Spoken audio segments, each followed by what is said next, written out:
Gracias a todos por venir. Normalmente a esta hora ya me estoy poniendo el pijama e ingiriendo mi yogur para controlar el colesterol, pero hasta la disciplina más espartana, porque me acuesto muy prontito, porque me levanto muy prontito, admite una excepción si la ocasión lo merece. Y este libro y este autor, desde luego, merecen la excepción de estar hoy aquí con todos ustedes y de analizar un libro que cuando viene firmado por un político, normalmente uno tiende a pensar que el político autor, esté en activo o no lo esté ya, ha incurrido en el género de las memorias hagiográficas o en el ensayo de actualidad, digamos, más rabiosa, ¿no? Este libro no es ninguna de esas dos cosas, es un ensayo político, de pensamiento político, por momentos denso, bien documentado, que maneja una cantidad de autores de filosofía política de la contemporaneidad más absoluta, que también se conecta con una tradición del pensamiento liberal conservador y que eleva la mirada sobre, digamos, el nivel rasante de la política española contemporánea. También hay referencias a la actualidad, pero José María Aznar levanta la mirada y otea los desafíos que tiene Occidente como encarnación de la democracia liberal en el presente, con una ambición ensayística que no es, digamos, lo habitual, ya digo, en los políticos que publican libros. Hay también un género muy divertido que es la autoagiografía, por ejemplo, el Manual de Resistencia. Es decir, un libro escrito por alguien que en el pleno ejercicio todavía de su cargo siente la necesidad de reivindicarse cuando apenas lleva unos años en el poder. Bien, es verdad que le disculpa el hecho de no haber sido el autor, sino el firmante. Bueno, el libro, que está, por cierto, muy bien escrito y que combina la pedagogía con la concisión, que no tiene farfolla, que no tiene lemas, que no tiene frases de taza de Mr. Wonderful en el desayuno, que no tiene filosofía de galletita china, ya digo, es muy recomendable de leer. Yo creo que cualquier persona interesada en los problemas de nuestro tiempo debe acercarse a este libro, aun cuando no le interese la figura política de José María Aznar. Es un libro que plantea muy bien las coordenadas y los desafíos de nuestro tiempo desde el título que, digamos, fija las dos coordenadas del pensamiento liberal conservador o del centro-derecha, ¿no? El orden y la libertad. Pero juega con muchas paradojas a lo largo de todo el libro y yo quiero empezar por preguntarle al autor por la diferencia que él señala en el primer capítulo del libro entre liderazgo y mercadotecnia, y entre democracia y demoscopia, porque son términos que tienden a confundirse en la era de los gurús de consumo rápido, de los asesores de mirada corta y de regate para llegar vivo al próximo fin de semana. ¿Cuál es, a su juicio, presidente, la diferencia entre estos conceptos, entre el liderazgo y la mercadotecnia, entre la democracia y la demoscopia? Ahora voy, pero primero, muchas gracias a todos por estar aquí. Muchas gracias a la Fundación Rafael del Pino, a su presidenta María del Pino, a la Esfera de los Libros por ser la editora de este libro, y al presidente del Partido Popular, al alcalde de Madrid, al presidente del Senado, al expresidente de Ecuador, el Modaso, tantos amigas y amigos que estáis aquí. Muchísimas gracias a todos, ¿no? Y muchas gracias al presentador Jorge Bustos, que sé que ha hecho un esfuerzo muy grande. He compartido una parte de la mañana con él, y ahora comparto una parte de la tarde. Y la diferencia fundamental es, o las diferencias fundamentales, contestando a tu pregunta y entrando en ello, ¿no?, es lo que es la autenticidad de la democracia como espacio de encuentro y espacio para resolver las discrepancias o las diferencias de ideas pacíficamente y encontrar algunos terrenos compartidos, objetivos comunes, propósitos de futuro, a lo que es simplemente, y está basada fundamentalmente eso, en ideas sólidas, en ideas con fundamento, o simplemente hacer de la política una forma de estar, hacer de la política una forma de transmitir consignas, hacer de la política una forma de transmitir eslóganes. En los tiempos modernos diríamos que ser esclavos de los algoritmos, pero no prestar atención a las ideas, a la historia, a la trayectoria política de las sociedades o del mundo, ¿no? Eso es fundamentalmente para mí, ¿no? Y eso es una deriva de la democracia liberal que es en este momento peligrosa y que tiene una de sus máximas expresiones en el populismo. Es el populismo en gran medida el que transforma la democracia y la política en pura mercadotecnia, ¿no? Porque al final lo único que le importa al populismo es el control y lo único que le importa al populismo es el poder. El poder lo es todo, el poder justifica todo, el poder vale para todo y eso efectivamente anula lo que es base en la democracia liberal, que es la discusión pacífica de las ideas y la búsqueda de propósitos comunes.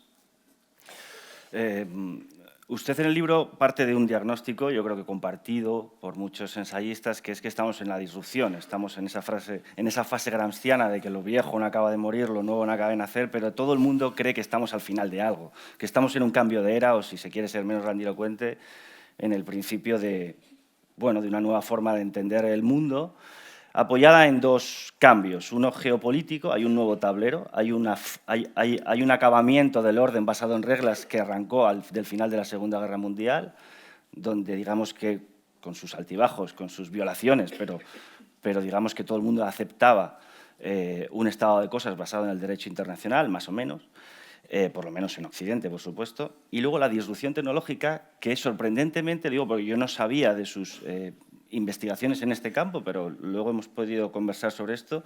Es decir, la cantidad de páginas que en este libro ocupa la inteligencia artificial como uno de los principales desafíos a los que nos enfrentamos, que tiene que ver con la política, que tiene que ver con el periodismo, que va a tener que ver con el arte, con la cultura, incluso con los usos sociales más privados de cada uno, ¿no?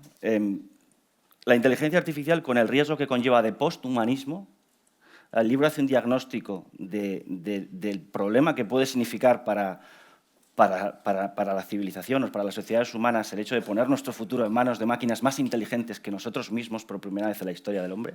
Hemos creado una máquina que es capaz de superarnos y eso da un poco de vértigo y no es ya ciencia ficción, esto va a pasar. Y en segundo lugar, el riesgo que supone el regreso, y es paradójico con lo anterior, de los imperialismos agresivos de siglos anteriores. Es decir, digamos que el mundo de los estados-nación, de las esferas de soberanía más o menos respetadas, da paso a un mundo basado en la fuerza otra vez. Si es que alguna vez dejó de existir, porque hablamos de la disuasión nuclear, de que los imperios también blandos se fundan en la fuerza, pero hoy como nunca vemos, hoy mismo, en la madrugada de hoy, como Donald Trump y Xi Jinping, digamos que reparten o acuerdan sus esferas de influencia con amenazas latentes para Taiwán en el caso de China, con la política arancelaria agresiva que usa Trump para luego imponer con ventaja sus negociaciones. En fin, tenemos un mundo disruptivo en lo tecnológico que al mismo tiempo regresa en lo político a etapas que creíamos olvidadas. Vuelve la fuerza. Sí, vuelve la fuerza. La fuerza ha existido siempre como un elemento fundamental en las relaciones entre las naciones, entre los estados. Lo que ocurre es que ahora hay una cosa que yo creo que es absolutamente cierta, y es que, como has dicho, el orden establecido, el cierto orden establecido después de la Segunda Guerra Mundial y consagrado en la Guerra Fría, ese orden ha desaparecido, ha terminado. Por lo tanto, tenemos que partir de esa certeza. Y entonces, es absurdo comportarse como si siguiese el orden internacional que ha habido hasta ahora. Es que eso ya no existe. Entonces, es verdad que ese orden internacional no ha sido sustituido por otro distinto. Ese orden internacional basado en la prevalencia del mundo occidental por su poderío económico, por sus valores expresados de una manera casi universal en términos de la democracia, en términos de la libertad, en términos de derechos humanos, por su poderío también militar y tecnológico, ese orden creado de esa manera y en organizaciones multilaterales sujetos a ciertas normas, sujetas a ciertos criterios, llámese las Naciones Unidas, llámese la Organización Mundial de Comercio, llámese el Fondo Monetario Internacional o el Banco Mundial o tantos otros, eso ya no existe, ya no se dirimen ahí las cosas. Hoy las cosas se dirimen en términos de competencia que la competencia pueda acabar entre poderes en confrontación o no, depende, pero se mide en términos de fuerza. Y es en esos términos en los cuales se hace extraordinariamente peligrosa e inestable la situación en la que vivimos si unimos esa situación a las características de la revolución tecnológica que estamos viviendo ahora. Entonces, lo primero sabemos qué ha pasado, lo que va a venir después y cómo podemos ordenar la época de competencia, esta nueva época de competencia, de fragmentación del mundo económicamente, de fragmentación del mundo políticamente, pues está por ver, y esa es una de las razones de este libro. Algunos pensamos que defender los principios de la democracia liberal es lo que nos tiene que guiar. La otra parte de la cuestión es el desarrollo de la revolución tecnológica y especialmente dentro de la revolución tecnológica el desarrollo de la inteligencia artificial y también de la biotecnología y también de la robótica, etcétera, etcétera. Yo creo que es un cambio de era. No es una era de cambio, es un cambio de era. ¿Por qué es un cambio de era? Porque nunca la humanidad había vivido la revolución que está viviendo ahora. Todas las revoluciones tecnológicas han producido unas consecuencias políticas, sociales y económicas enormes en la historia de la humanidad. Por ejemplo, la última gran revolución, la revolución industrial. La revolución industrial fue en su desarrollo un cambio de parámetros sociales, económicos y también políticos formidables. La revolución industrial produjo la gran consolidación europea. El 5% del mundo controlaba el 85% del mundo. Europa fue la gran triunfadora de esa revolución. Pero al mismo tiempo la revolución industrial en su desarrollo político-cultural condujo también a los totalitarismos, condujo a los fascismos, condujo a los comunismos, condujo a los autoritarismos y condujo también a fórmulas liberales, ¿no? Hoy algunos podemos pensar que la democracia liberal está en riesgo y está en riesgo. Pero si miramos a los años 30 del siglo pasado, ¿quién podría mostrarse optimista por el futuro de la economía liberal en la Europa de esos años 30 o de esos años 20? Bueno, pues eso es lo que tenemos que ver ahora. La gran diferencia de esta, y por eso es el cambio de era, es que, como se decía, el ser humano antes creaba tecnología para sustituir fuerza, para sustituir capacidad de trabajo. Ahora ha creado algo para sustituirle a él, para sustituirnos a nosotros, al ser humano. Entonces, eso es algo que no habíamos vivido nunca.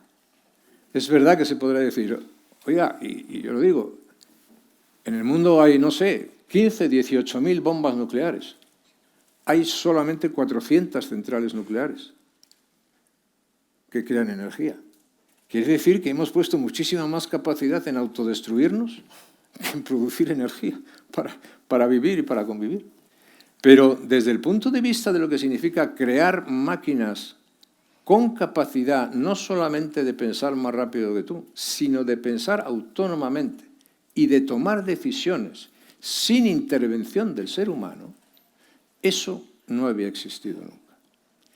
Y de ahí nacen algunas de las, digamos, de los problemas y de las interrogantes más importantes de nuestro futuro, porque es un hecho cierto ya que en el mundo de hoy las relaciones ya no son entre nosotros, ya no son solamente entre seres humanos. Lo que definirá el mundo del futuro serán las relaciones entre el ser humano y la máquina. Y claro, eso es algo que desde el punto de vista de la historia de la humanidad, pues estamos viviendo algo absolutamente nuevo, lleno de posibilidades, pero absolutamente lleno de riesgos, ¿no? Y unido esas posibilidades, esa situación a la competencia de poderes y a la incertidumbre enorme en que un orden internacional se ha terminado, pues nos abre un horizonte sobre el cual conviene pensar. Conviene pensar. Conviene intentar entender para saber que también desde la acción política o desde la acción social, muchas veces los liderazgos políticos en determinados momentos no tienen la obligación de buscar lo mejor, sino de evitar que pase lo peor. Y entonces, una de las cosas que tenemos que pensar ahora es que las cosas buenas que pueda tener esa revolución no pueden ser sustitutivas de la dignidad, ni la creatividad, ni la libertad del ser humano. Dos conflictos nos tocan especialmente de cerca, digamos, al mundo occidental y concretamente europeo. Hay una frase en el libro, dice usted, las cadenas se rompen siempre por el eslabón más débil y ese eslabón no está en el Pacífico ahora, sino en Ucrania. Usted creo que es el único de los presentes en esta sala que ha conversado cara a cara con Vladimir Putin y además ha podido contarlo después. En el libro dice que es injusto, o sea, injusto no, dice que es estúpido subestimar o no tomar en serio las cosas que dice Putin, porque más allá de sus métodos, cuestionables, ¿verdad?, es un hombre que tiene una visión y que la lleva teniendo muchos años y que la persigue y que además tiene la capacidad de ejecutarla. ¿Cómo podemos afrontar el final, si es que se le ve un final, al conflicto en Ucrania y qué nos estamos jugando en la negociación de ese, si es que se avizora, del final de ese conflicto como europeos? Putin tiene una visión y una convicción. Empecemos por la convicción. La convicción es que las sociedades occidentales son sociedades decadentes, condenadas al fracaso, que han perdido sus puntos de referencia, que han perdido sus sistemas de valores y que son sociedades desordenadas socialmente, desordenadas políticamente y sin un horizonte de futuro. Y que, por lo tanto, la ventaja son sociedades como las sociedades organizadas, por esa manera, en autocracias, que mantienen disciplina social, que se basan en unos valores, que respetan unos principios tradicionales y de historia y que sobre eso intentan construir un futuro, ¿no? Segundo, Putin tiene una idea, un proyecto en la cabeza muy grande, ¿no? Hay que decir que él, muy claro, quiero decir, hay que decir que a veces se dice que Putin está aislado y no tiene consejeros, y no es verdad.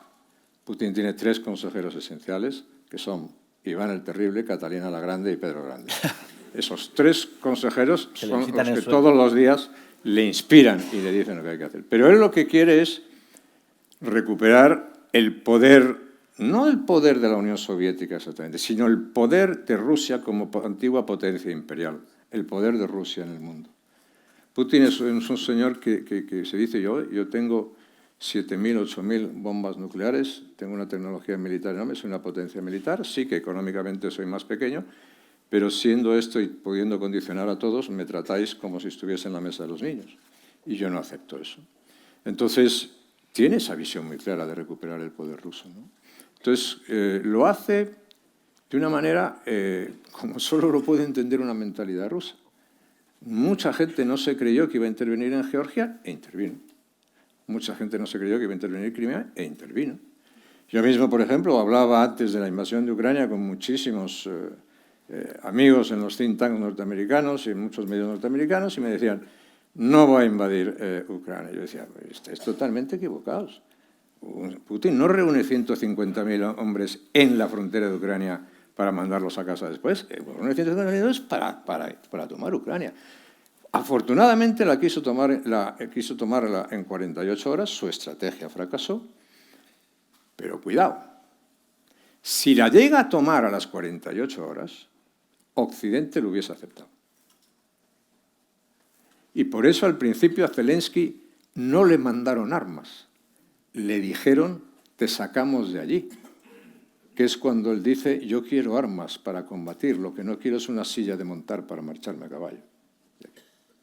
Claro, afortunadamente fracasó, pero si no Occidente lo hubiese aceptado. Ahora Occidente no puede en esa reflexión aceptar eso. Pero ¿cuál es la estrategia? La estrategia hasta ahora es una estrategia simplemente de resistencia. Y son muchos los problemas que hay.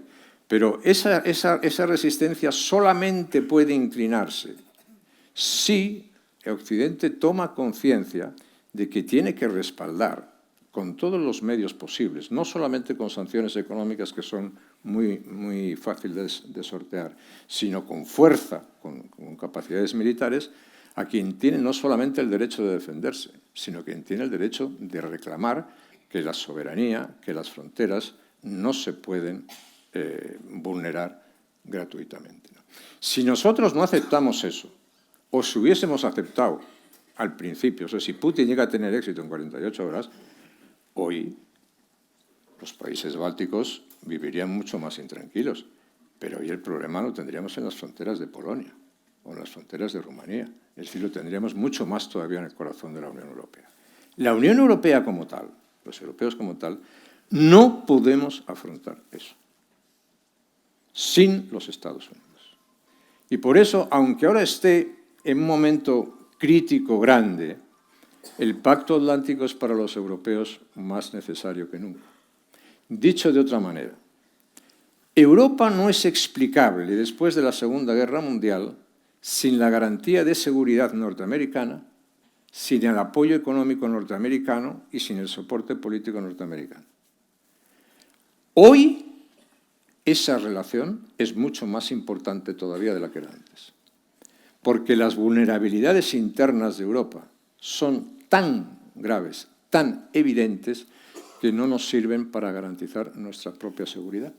Y, en consecuencia, en este tema, en relación con Ucrania, debe quedar muy claro: la soberanía se respeta, las fronteras no se tocan, las agresiones se penalizan y nosotros, mundo occidental, sabemos defender nuestra libertad.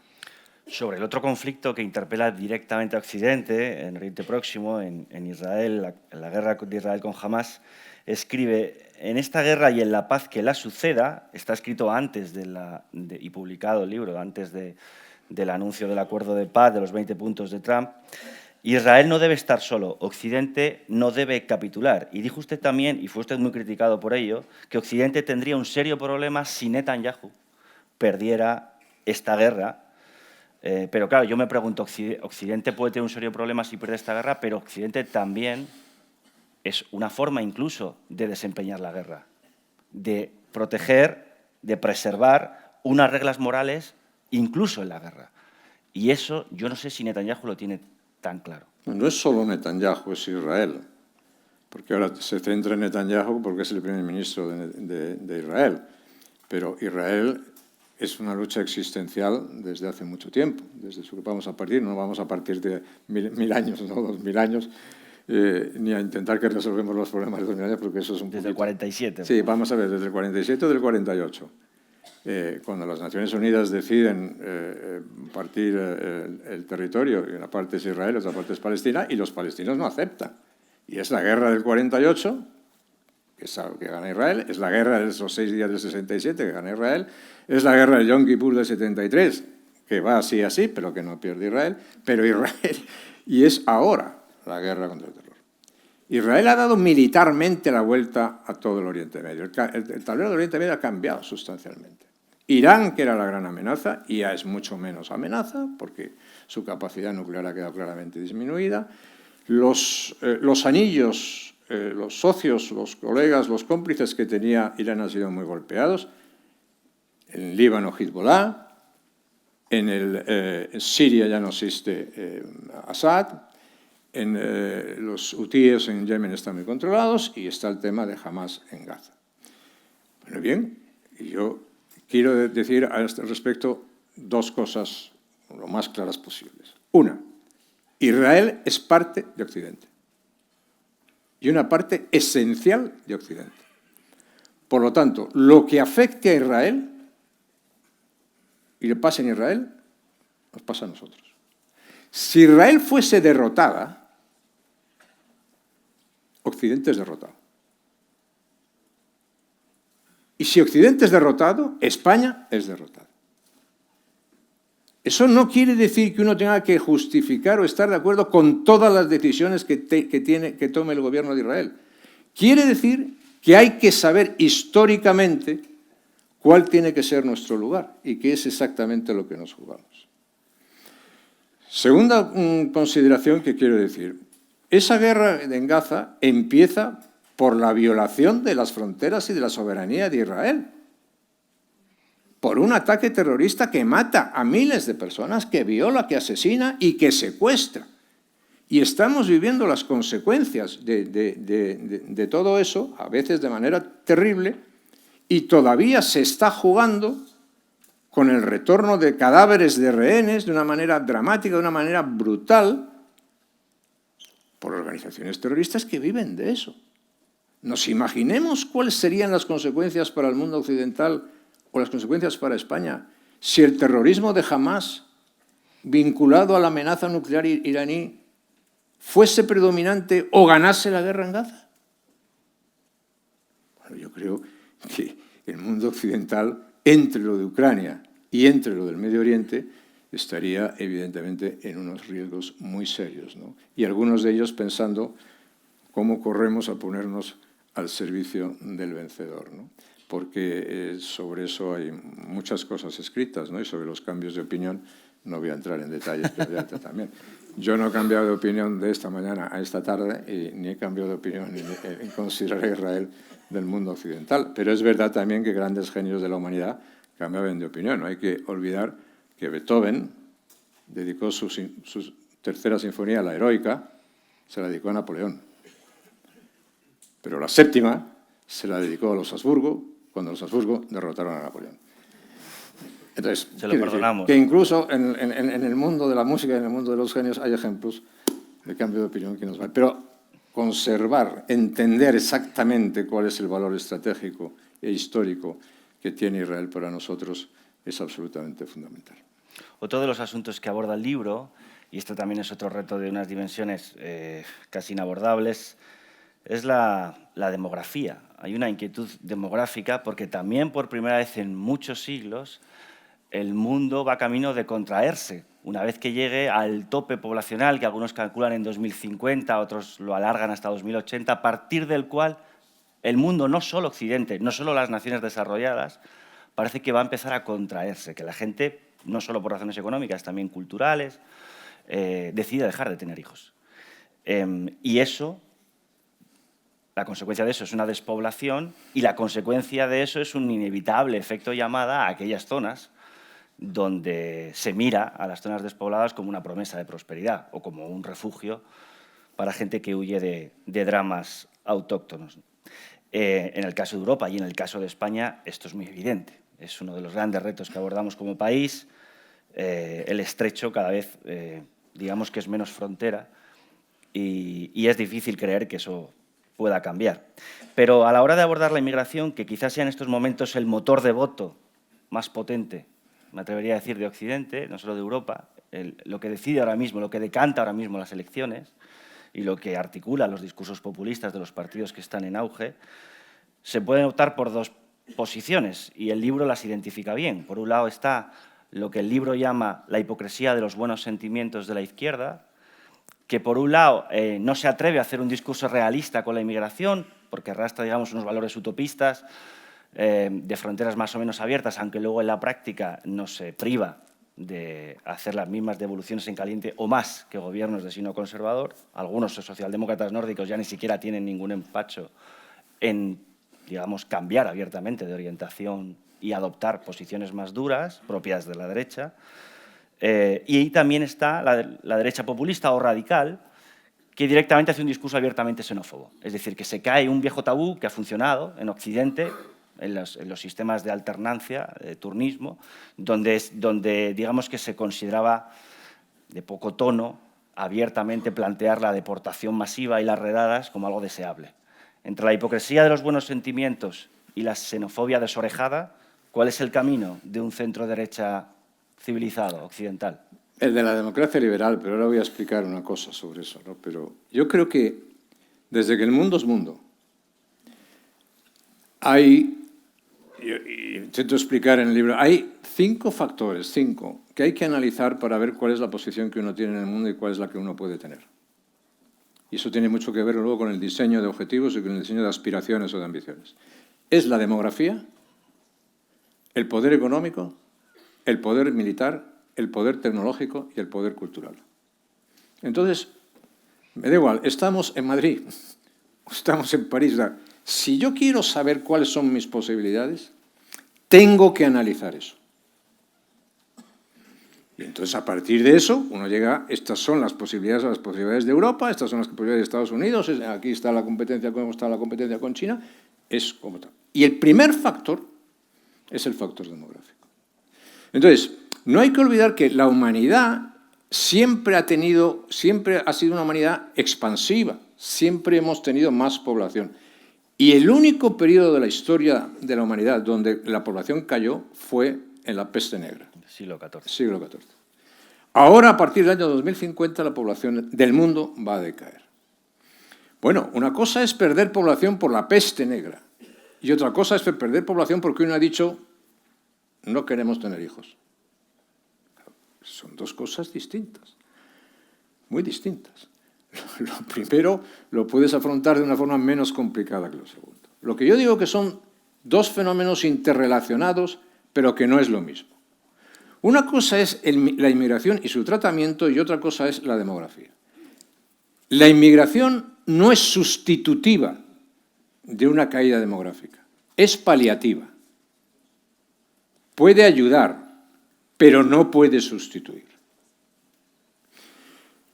Entonces, ¿qué hay que hacer con la inmigración? Yo he conocido un plan, y aquí está el autor del plan, Alberto Núñez Feijóo, con el que me siento muy identificado, es inmigración legal, inmigración que sea asimilable, inmigración que quiera asimilarse, inmigración vinculada a nuestras tradiciones históricas, culturales, religiosas, etcétera, etcétera.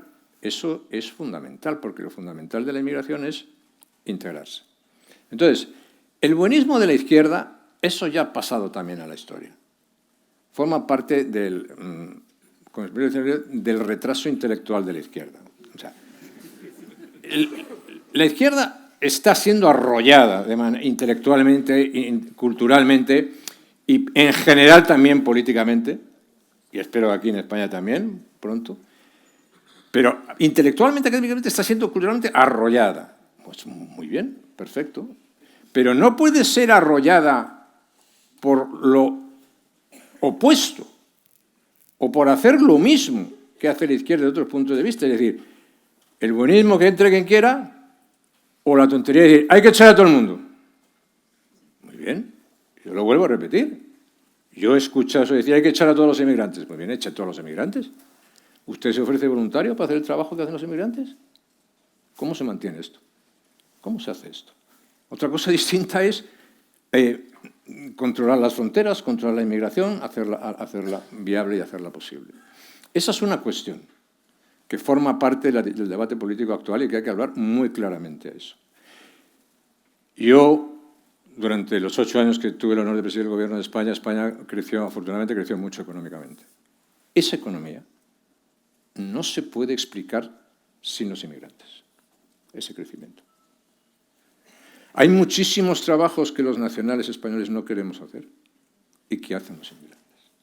Otra cosa es favorecer la buena inmigración y que sea asimilable. Y una cuestión clarísima para una sociedad libre y una sociedad liberal es que solamente hay una ley en la nación. Es decir, no cabe normas distintas en función de orígenes raciales, culturales o religiosos distintos. No, la ley es la misma para todos. Tengan la creencia que tengan, tengan el color que tengan y vengan de donde vengan. Y las obligaciones y las responsabilidades son las mismas para todos. Salvo si eres independentista catalán. Salvo si eres independentista catalán y te amnistían. Bueno, muy bien, y además te dan las gracias. Esa es otra cosa distinta, pero si no es eso, estás ahí. El tema distinto, y es un tema paliativo de la demografía, ¿no? Sobre la demografía lo que hace falta es una gran reflexión cultural y moral de las sociedades modernas, ¿no? Y de por qué está ocurriendo esa catástrofe demográfica. Hay muchas explicaciones sobre eso. Los países cuando prosperan pues no quieren tener más niños. Bueno, al final del final, las mujeres del mundo, que cada vez tienen más capacidad de decisión, la mayoría han decidido que no quieren tener niños. Y ese es un problema. Es un problema para el que ahora no tenemos una respuesta. Pero que la respuesta solamente puede venir de un debate moral, ético, existencial muy grande en la sociedad. Y que lo uno a otro, que tiene su vertiente política muy importante. Las sociedades actuales están concebidas desde el punto de vista de bienestar para ciudadanos que tienen una vida corta y generaciones que crecen mucho. Pero ahora resulta que tenemos personas en las sociedades con largas expectativas de vida, pero no hay generaciones detrás. ¿Cómo mantenemos eso?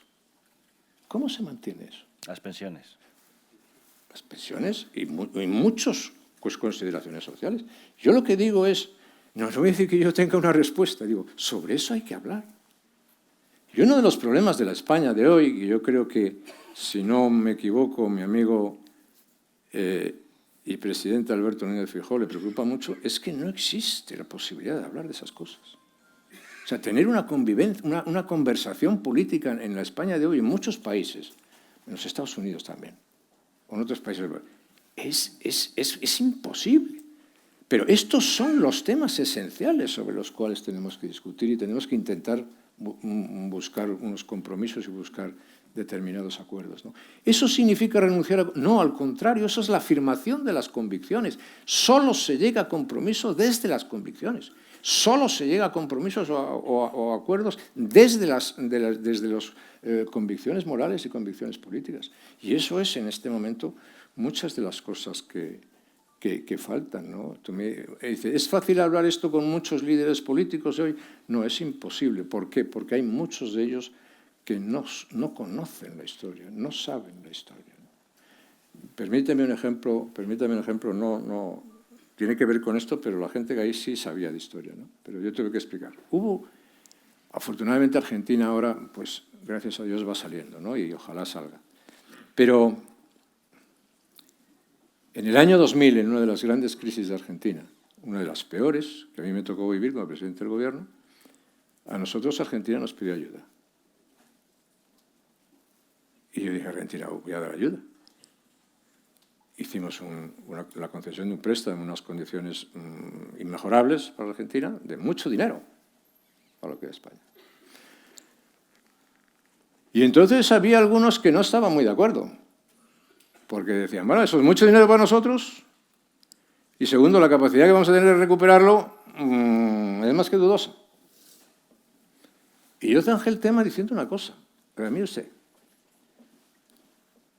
en el año 47, los argentinos salvaron a España del hambre.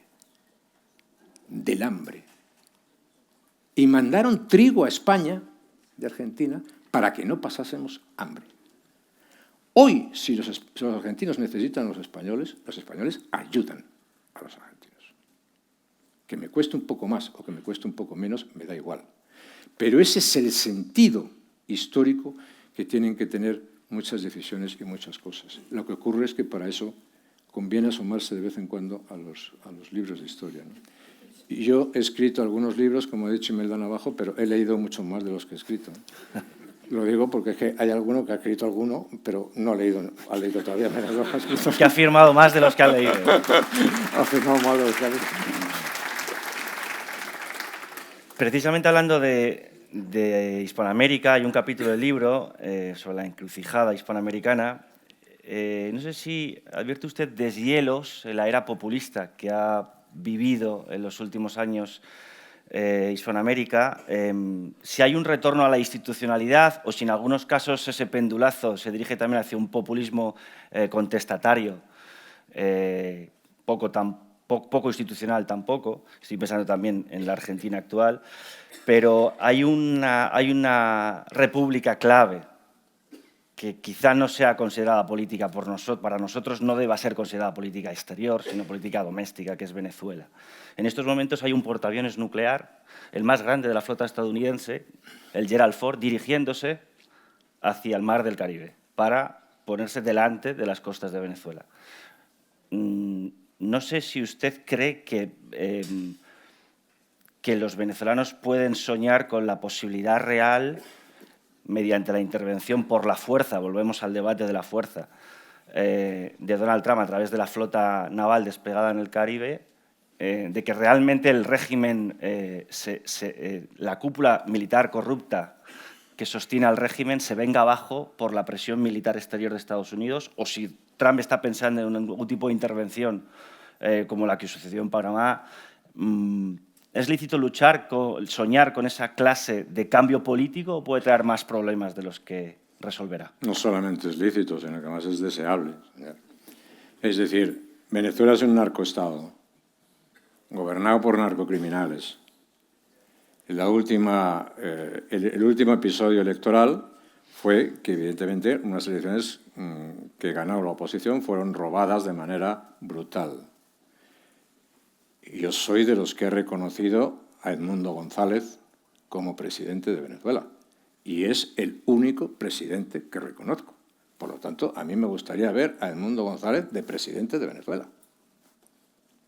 Lo que no me gustaría es una política que siga consintiendo que un narcoestado o que un dictador como Maduro siga condicionando las políticas iberoamericanas. Y entonces eso tiene que ser muy claro. Esa es una primera parte de la cuestión. La aspiración venezolana a la democracia y a la libertad la tenemos que apoyar nosotros. ¿Cuál es nuestro problema ahora, español? Es que hay una parte oficial que está en el gobierno que no apoya eso, sino que apoya al dictador, que apoya la corrupción y que apoya todo lo que eso significa. Es ahí donde no puede estar España, otra vez. España no puede estar en Hispanoamérica para eso, ni Iberoamérica para eso. Yo he sido testigo, y muy modestamente, protagonista también, de la época en la que España era, de la época reciente en la que España era un ejemplo para los países iberoamericanos. Cómo la transición española era un ejemplo, cómo la democracia era un ejemplo, cómo las libertades eran un ejemplo, cómo el sistema institucional era un ejemplo. Todos querían acercarse a España. Pero hoy España ha dado la espalda a todo eso y está apoyando lo que no debe, justamente. Es absurdo, ¿no? La segunda cuestión que tenemos que mirar ahí es si los Estados Unidos han decidido, que no lo sé, han decidido o no, si esto es una operación singular o esto es la vuelta a la famosa doctrina Monroe, es decir, América para los americanos. La doctrina Monroe en su momento nació contra la presencia europea, contra los europeos, contra la interferencia europea en América. La doctrina Monroe hoy está pensando en China. Si es que lo que está pasando allí tiene que ver con la doctrina Monroe. Dicho eso, que eso nosotros no podemos sacar las dudas, tienen que ser los Estados Unidos los que nos ayuden a evitar nuestras dudas, España se ha ausentado de sus responsabilidades en Hispanoamérica. España tiene una mala relación con los Estados Unidos y por eso la influencia de España en Europa ha decaído de manera vertiginosa. Y entonces ese es un problema que también tenemos que resolver. Uno de las figuras, digamos, que sería uno de los predecesores intelectuales del Partido Popular, estamos pensando también en Cánova, estamos pensando en Antonio Maura. Hay una cita de Maura en el libro que dice: la libertad se ha hecho conservadora. El centro-derecha, digamos, convencional, tradicional, liberal, conservador, vive hoy amenazado por estas nuevas derechas populistas que tienen, a mi juicio, un carácter más revolucionario que conservador. Y al mismo tiempo amenazado de frente por el rupturismo izquierdista salido de los campus norteamericanos, que tiene que ver con el constructivismo, que tiene que ver con la autodeterminación woke y todo esto que conocemos, ¿no? Y frente a eso se ha configurado un polo, y digo bien polo porque es una polarización perfecta, una pinza perfecta, de libertarismo anti-wokista que tampoco reconoce, digamos, ni siquiera el deber de pagar impuestos, el deber de sostener un estado del bienestar, el deber el sentido de las instituciones, incluso de las más importantes. Empezamos a ver en ese mundo incluso ataques directos a la corona, empezamos a ver gente que se autoproclama de derechas atacando directamente las bases históricas de la identidad tradicional del pensamiento liberal conservador. A su juicio, ¿de dónde viene la amenaza más peligrosa para la tradición que en estos momentos encarna el Partido Popular de pensamiento político? ¿De la derecha revolucionaria, populista, no convencional, radical, llamémosla como queramos, o de los remanentes de esa izquierda que, según usted, está siendo arrollada, pero que en España todavía no? Le falta poco. Viene de los dos. Digamos que ahí, si se me permite explicarlo en términos, es la teoría del muro para un demócrata liberal. El actual presidente del gobierno llega al Congreso de los Diputados y dice: yo quiero levantar un muro para excluir a la mitad de España. Y lo levanta.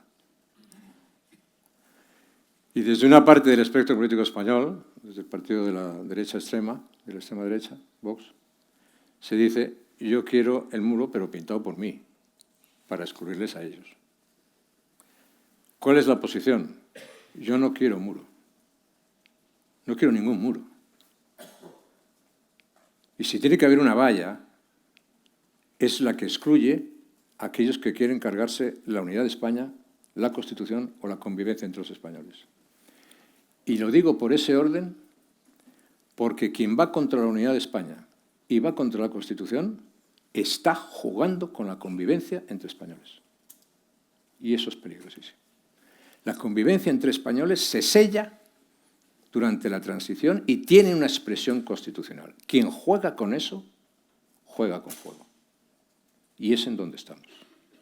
Entonces, mucho cuidado porque tenemos que entender bien cuáles son nuestros riesgos para las próximas elecciones, porque en las próximas elecciones generales, que supongo que se celebrarán en algún momento, pues nos vamos a jugar eso.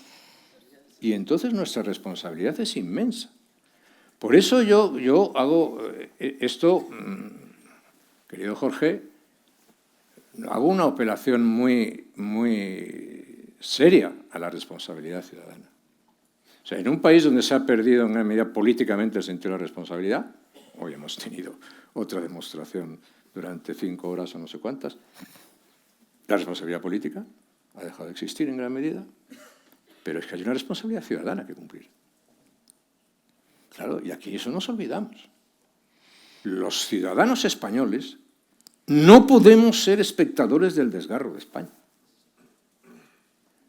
Los ciudadanos españoles no podemos ser espectadores de la destrucción constitucional o de la amenaza a la convivencia de España.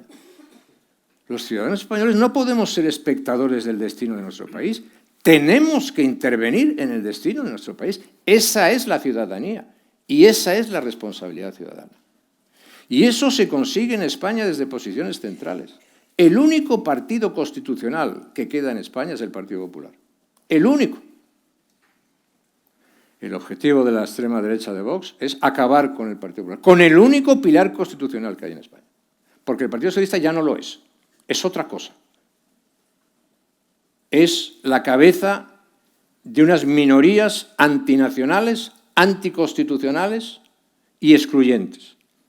Pero el Partido Popular no. La tarea que tiene el Partido Popular es gigantesca en el futuro. Pero la responsabilidad ciudadana es no inhibirse. Y entonces yo lo digo muy sinceramente y muy claramente porque mi preocupación es grande.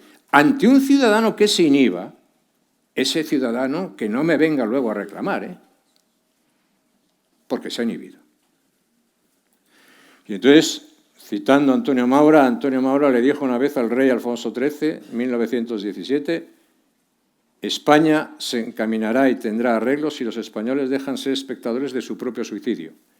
Yo no digo que hoy estemos viendo nuestro suicidio, pero que estamos siendo muchos, demasiados, espectadores, o no entendemos lo que tenemos en juego, que en el fondo es la convivencia entre españoles otra vez.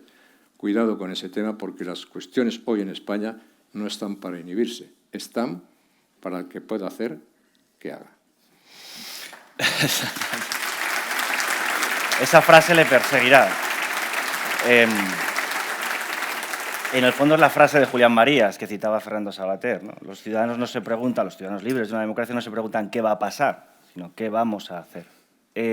Pero esta mañana, en la cadena COPE, usted ha dicho, respondiendo a una pregunta de un compañero, que se está generando tal nivel de ansiedad en la gente que desea un cambio político en España, que se acelera la expectativa o se espera que haga algo el principal partido, el único que puede, digamos, encarnar la alternativa real de gobierno en España, que siempre es insuficiente. Y hoy podemos haber tenido un ejemplo en el Senado. Es decir, no se sabe muy bien qué se le pide que haga al partido que usted presidió para que acelere los tiempos del cambio. Y no sé si es una cuestión de volumen acústico, de propuesta programática más o menos radical, pero el hecho es que esa ansiedad es palpable. Está en las conversaciones, está en las familias, está, los que somos periodistas, es la pregunta, es cuánto tiempo más. Pero un líder político... Esa ansiedad puede hacer mella también en la alternativa. Un líder político tiene que ser, además de tener coraje, determinación, convicción, valor, tiene que ser prudente.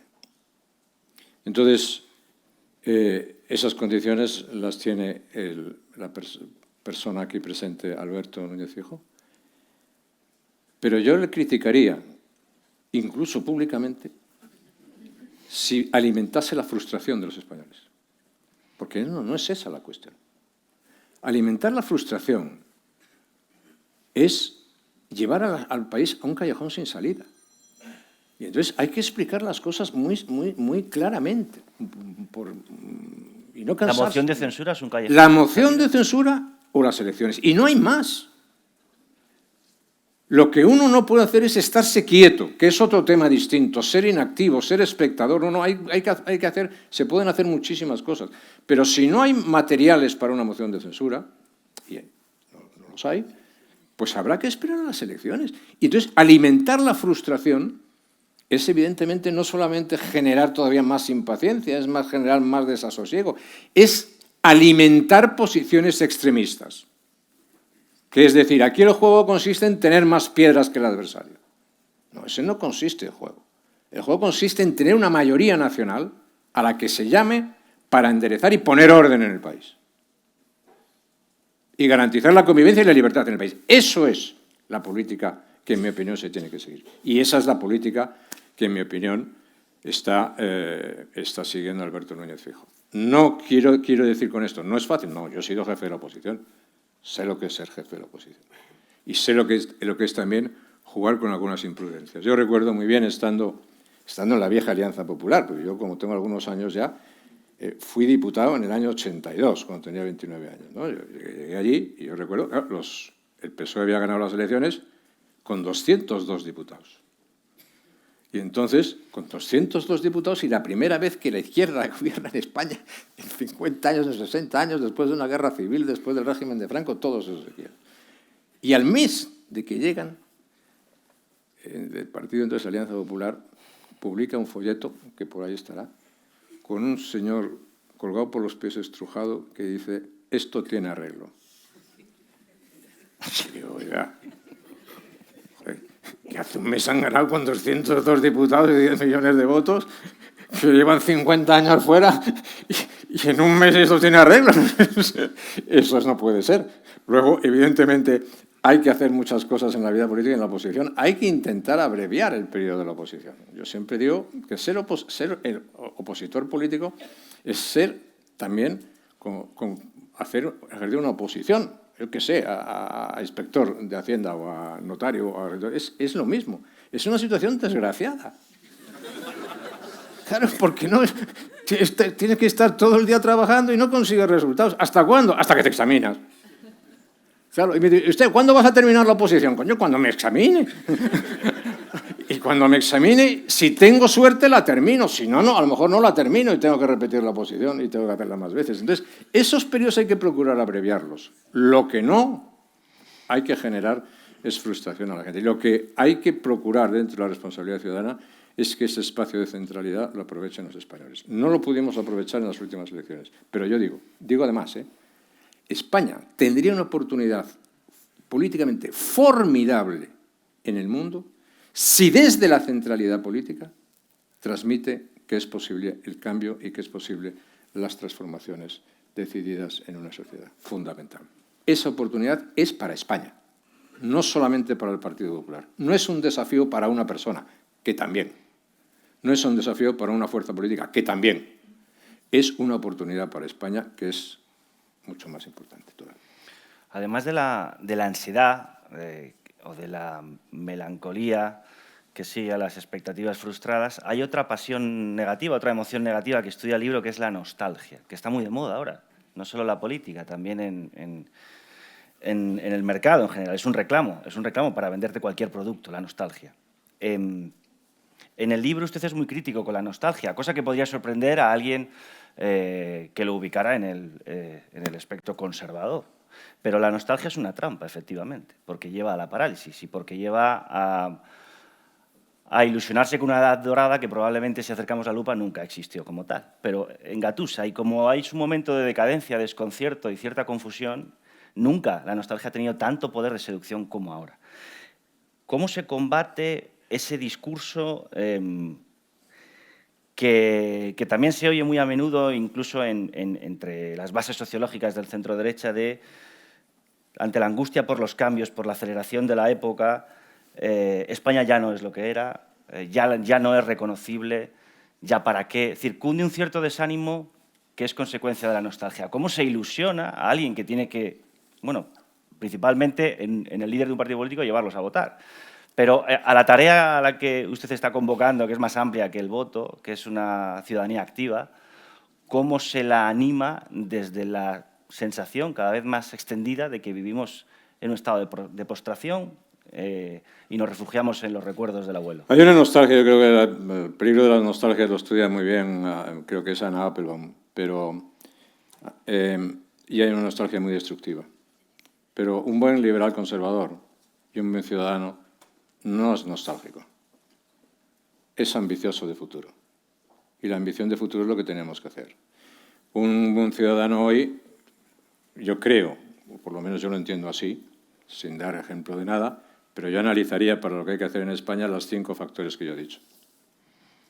Es decir, con estos 5 problemas, ¿qué podemos hacer? Luego sé que hay muchísimos más problemas, no hace falta que me digan, bueno, y está el problema de la vivienda y el problema de la fiscalidad, hay muchísimos. Pero yo digo, oiga, mire usted, ¿cuál es nuestro poder económico? ¿Cómo estamos? ¿Esto es sostenible? ¿No es sostenible? ¿Podemos aspirar a una sociedad equilibrada? ¿Podemos crecer más? ¿Podemos generar más oportunidades? ¿Podemos crear más empleo? ¿Podemos ser más eficientes? ¿Podemos atraer más inversión? ¿Podemos reducir la deuda? ¿Cuál es nuestra capacidad militar? ¿Tenemos capacidad de comprometernos? ¿No tenemos capacidad de comprometernos? Además de de ausentarnos en Hispanoamérica, de enfrentarnos a los Estados Unidos y de enfrentarnos a Israel y de enfrentarnos a la OTAN, ¿nos queda por alguien a que nos enfrentarnos? Bueno, ¿podemos discutir sobre eso? Tecnológicamente, ¿cuál es nuestra posición? ¿Podemos aportar algo? ¿No podemos aportar nada? ¿Definitivamente Europa ha perdido la carrera tecnológica?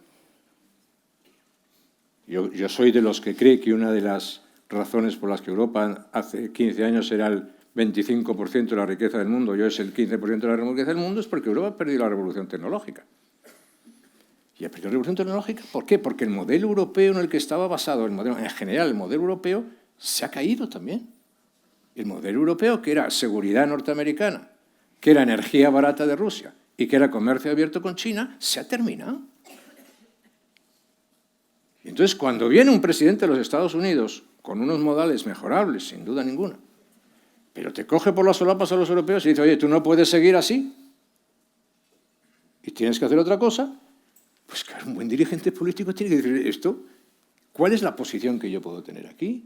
Tecnológicamente, económicamente, militarmente, desde el punto de vista de los valores culturales.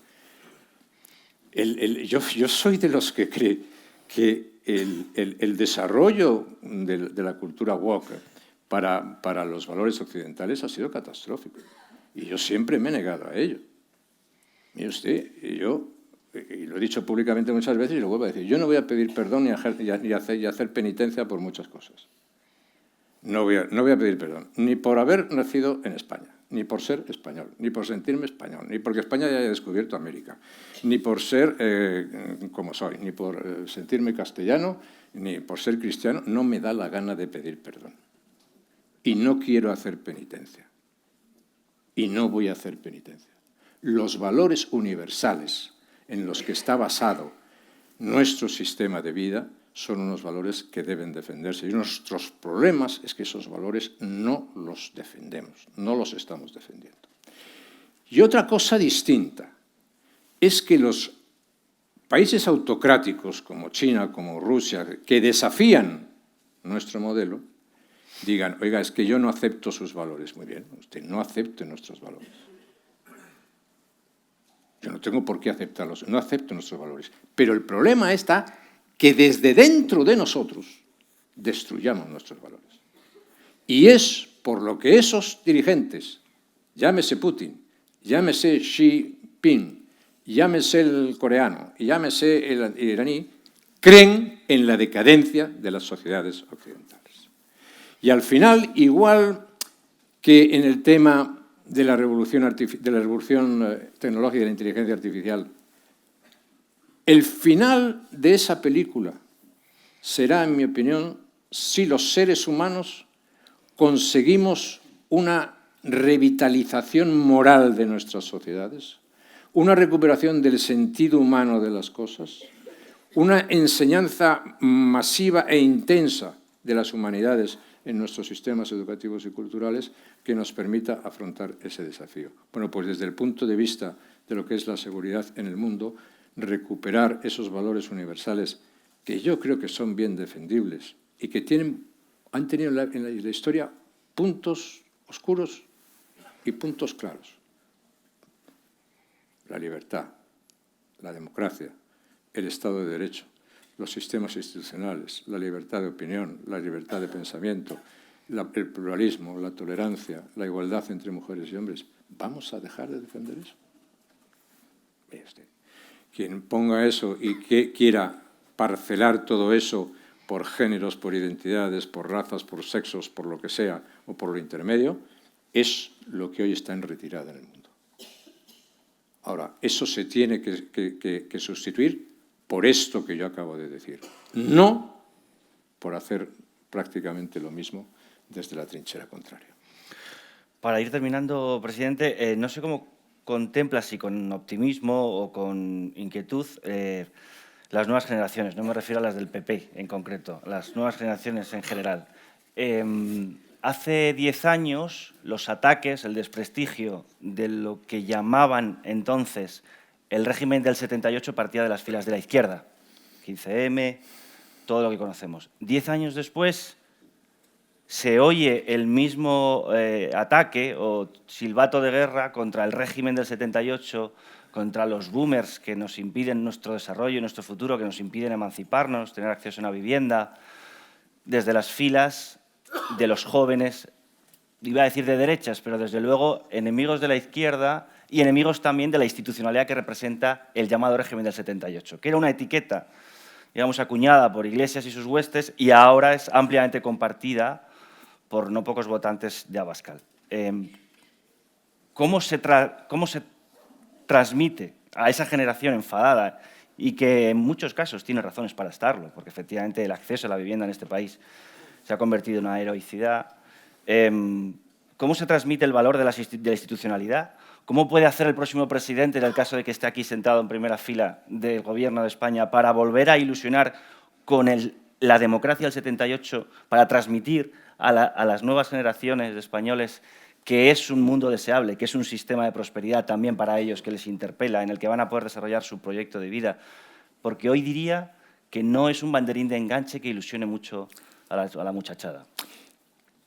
La política en general, pero yo quiero decir que ni soy optimista ni pesimista ante nada. Lo que procuro es ser lúcido. No quiero ser esto que suena a ningún tipo de arrogancia. Procuro entender las cosas, porque si no entiendes las cosas es imposible no solamente intentar explicarlas, sino intentar solucionarlas, ¿no? Un buen conservador o alguien que intenta ser un buen liberal conservador piensa siempre en las generaciones futuras. Yo no podría, si yo miro para allá, hay 6, 5. 5 de los 8 que tengo nietos. Están ahí 5. A algunos les gusta mucho la política. No sé por qué, pero les gusta la política. Pero una consideración. Yo sé los problemas de la política hoy, pero es que la política es lo que ha vuelto de manera, como en las relaciones internacionales hablamos de la fuerza, con toda su fuerza, en toda su magnitud. Lo que estamos viviendo es una batalla política formidable y una batalla también cultural formidable dentro de esa batalla política. La política ha vuelto con toda, en toda su dimensión, en toda su expresión, en toda su extensión. Si uno mira hace 20 años, bastaba un dato económico, datos económicos para zanjar la cuestión. Yo podía decir, oiga, yo iba al Congreso de los Diputados en el año 99 o en el año 2001 y decía, si yo he creado 4 millones de puestos de trabajo, ¿qué me tiene que decir usted? Nada, pues ya está. Pero ahora no es así. Ahora es política pura. Entonces, no es que la política pueda tener, que en este momento yo sé que la política es muy poco atractiva, es que es la hemos hecho otra vez absolutamente indispensable y necesaria. Y entonces, yo sé muchas de las dificultades de los jóvenes de hoy, ¿cómo no lo voy a saber? Pero también quiero decir una cosa. Los jóvenes de hoy, las nuevas generaciones de hoy, tienen que pensar también lo que están haciendo. Porque hay actitudes de los jóvenes de hoy en sus planteamientos políticos que van directamente en contra de sus intereses. Dicho de otro modo. Es muy propio de la juventud eso, en todo caso. Es muy propio de la juventud buscar escenarios deseables, pero a lo mejor no posibles. Pero quiero decir, la estructura de la sociedad de hoy no está pensada para facilitar la vida ni el futuro de los jóvenes, sino exactamente para lo contrario. Y muchas de las políticas que se practican hoy no están a favor de incentivar el dinamismo y las oportunidades de los jóvenes, sino exactamente lo contrario. Y cuidado, porque toda la evolución demográfica que estamos viviendo tiene que ver mucho con eso también. Y por lo tanto, también los jóvenes tienen que prestar, o si se puede decir, podemos presumir un poco, también los jóvenes tenemos que preocuparnos de lo que se hace y de velar por lo cual pueden ser nuestras posibilidades de futuro. Tienen muchos motivos para estar preocupados, pero yo también digo, no hay mayor fuerza constructiva, creativa, que la libertad. No hay mayor fuerza. Cuando la libertad se pone en marcha de manera real, de manera auténtica, en todos los ámbitos que la podemos mover, la libertad es absolutamente imbatible. Y eso no se gana desde los extremos. Entonces, esa lección de libertad es una libertad absolutamente fundamental. La libertad para vivirla, para desearla, para proyectarla, ¿no? Pero sobre todo como elemento absolutamente creativo, ¿no? Hay unas que son los deseos de hacer cosas, las ambiciones, ¿no? Un país también tiene que tener ambiciones, los jóvenes tienen que tener ambiciones y debemos hacer que esas ambiciones sean posibles. Pero ellos deben reflexionar también sobre ese tiempo, ¿no? Hay si me permites decir, hay unos versos de Manuel Machado que recibe a Dionisio Ridruejo cuando Dionisio Ridruejo vuelve de alguna de sus campañas y le recibe con unos versos y con un soneto. Y el soneto le dice, ya toda España en tu escudo puede leer, no sabe del amor quien no delira, ni sabe del vivir quien no pelea. Pues eso lo tienen que aprender muchos jóvenes de hoy, desde el punto de vista del ejercicio de la libertad política. Pues yo creo que no hay mejor forma de acabar este coloquio que citando a Manuel Machado y que haciendo un canto a la libertad y a la moderación. Presidente José María Aznar, muchísimas gracias por haberme permitido presentar este libro, que es magnífico, y yo, con permiso de todos ustedes... Muchas gracias, Jorge, y que duermas bien. Muchas gracias. Muchas gracias. Gracias, presidente.